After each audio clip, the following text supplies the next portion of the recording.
Galera, tema da semana de hoje, tá? Velhofobia ou gerontofobia na sociedade brasileira. Eu vou começar a abertura dessa aula com a frase do ator Flávio Migliasso, que se suicidou aos 85 anos de idade, agora, dia 4 de maio. Ele diz o seguinte: a humanidade não deu certo. A velhice nesse país é o caos, como todo o resto aqui. Um ator genial, tá? Um dos ícones da televisão brasileira, se suicida na mesma semana em que a gente perde o grande compositor Aldir Blanc, tá? Um dos maiores compositores, letristas do Brasil, se não for o maior. O que essas duas figuras têm em comum? Tá? O desprezo da sociedade pela população mais velha, o desprezo da sociedade brasileira, praticamente naturalizando a morte dos seus idosos por Covid-19 para que a economia possa ser salva. Isso é um absurdo, nós sabemos disso. E é exatamente este absurdo que a gente vai discutir hoje, tá? Então vocês receberão um texto de uma entrevista grande para o canal BBC Brasil, de uma pesquisadora, uma antropóloga da Universidade Federal do Rio de Janeiro, chamada Miriam Goldenberg.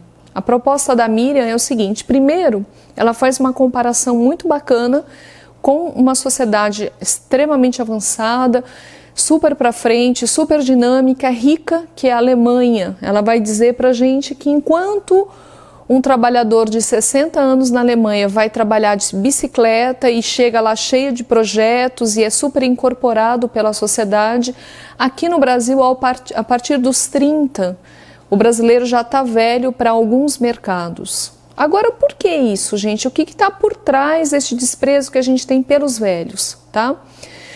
Vocês vão levantar algumas hipóteses, eu vou sugerir uma, que inclusive está no texto de base de vocês, que é uma análise de um pesquisador da USP de São Paulo, José Miguel Wisnik. O Wisnik é professor de literatura brasileira. É dele, por exemplo, o livro que vocês têm que ler de recolhas dos poemas do Gregório de Matos, tá? Ele é genial. O Wisnik também é músico. E o Wisnik vai dizer pra gente o seguinte, que a palavra adolescente vem do verbo adoleu, que etimologicamente significa aquele que queima. Então, adolescente é aquele que queima de desejo. E que essa palavra se opõe a adulto, que vem do verbo adulterar, adulterado, que dá também adultério, tá? Quem que é o adulto? É aquele que já queimou. Agora, o que isso importa para o tema, gente? Importa o seguinte: o público-alvo da publicidade é o jovem, porque é ele que compra, é ele que ainda queima de desejo. Já que o público-alvo da publicidade no Brasil é o jovem passou a ser extremamente valorizado. E por oposição, tá, o seu contrário, que seria o velho, passou a ser desvalorizado. Então essa é a nossa primeira hipótese. A nossa sociedade, ela desvaloriza o velho já desde as campanhas publicitárias em que o público-alvo é sempre o jovem, logo os atores são jovens, a linguagem é jovem, os valores que estão por trás são jovens. Nós percebemos, por exemplo, que você tem jovem até na propaganda de lâmina de barbear, da Gillette, tá? O que significa, na prática, que ele está para um público-alvo que geralmente tem menos preocupação em fazer a barba. Você tem garotos de 15, 16 anos como atores de propaganda de lâmina de barbear. Gente, isso não foi sempre assim. Se vocês derem uma buscada rápida na internet, vocês vão encontrar, por exemplo, que no Império Romano, o ícone da beleza e aquilo que as mulheres desejavam eram os homens mais velhos. Tanto que as estátuas romanas trazem sempre homens carecas, barrigudos, tá? Com rugas no rosto e sempre com o dedo em rixa, apontando para frente, para cima. Qual que era a tônica? Tá? O homem mais velho tem poder, o homem mais velho tem sabedoria. Se ele está vivo e chegou a ser mais velho, significa que ele é importante para a sociedade. Ou seja, a valorização do jovem é também um traço cultural muito recente. Ele vai surgir junto com a explosão do capitalismo e vai surgir também, tá, de maneira radical, com a propagação dos meios de comunicação de massa e hoje da comunicação tecnológica, tá? Aí uma outra explicação por que isso acontece. Tem uma frase da antropologia, que é super importante, é uma teoria chamada a morte do narrador. O que significa isso? Que antigamente o velho era o homem que, por meio das suas histórias, orientava toda a família. Ele tinha um poder simbólico praticamente de um grande conselheiro. Aquilo que ele dizia era valorizado e orientava as escolhas da família, orientava as relações sociais. Normalmente era a regra de convívio determinada pela fala do idoso. Fora isso, ele trazia no seu bojo toda a experiência humana, toda a experiência de vida. Então ele era praticamente um pajé para os índios, ela é um grande conselheiro, a grande figura. À medida que os meios de comunicação chegaram, as crianças, os adolescentes hoje, quando eles buscam orientação, eles não vão pedir para o avô ou para a avó, eles vão pedir para a revista Capricho, por exemplo, é que orienta as meninas como paquerar. A revista Marie Claire orienta as mulheres mais jovens como se comportar. E os homens se orientam pela internet.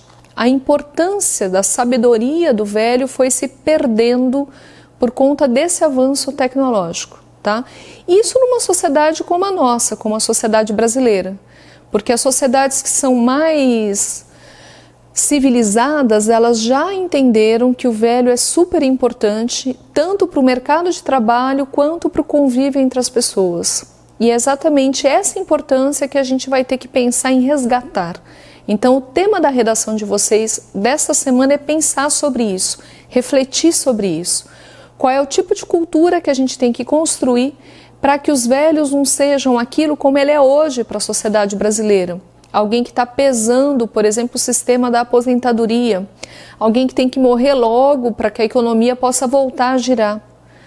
O que a gente tem que pensar, gente, é que a forma como nós tratamos os velhos hoje é a forma como seremos tratados num futuro muito próximo. Porque a expectativa de vida da humanidade aumentou muito e todos nós vamos passar pela experiência da velhice, se Deus quiser. E aí eu trago para vocês, para finalizar, uma experiência da velhice ótima, tá? De uma propaganda da Holanda, que vocês vão assistir já já. O mote da propaganda é esse aqui, ó. Nem toda idosa é confiável.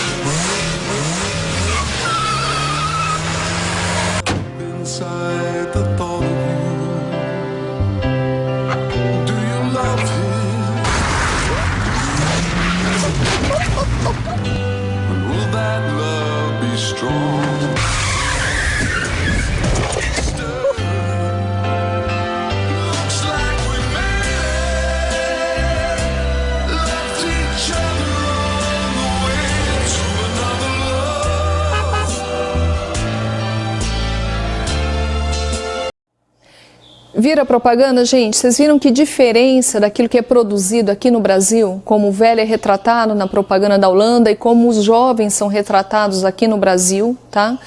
O que há de interessante nessa propaganda? É uma nova leitura, é uma desnaturalização da velhice como ela é vista aqui no Brasil, tá? A partir daí vamos seguir o lema, né?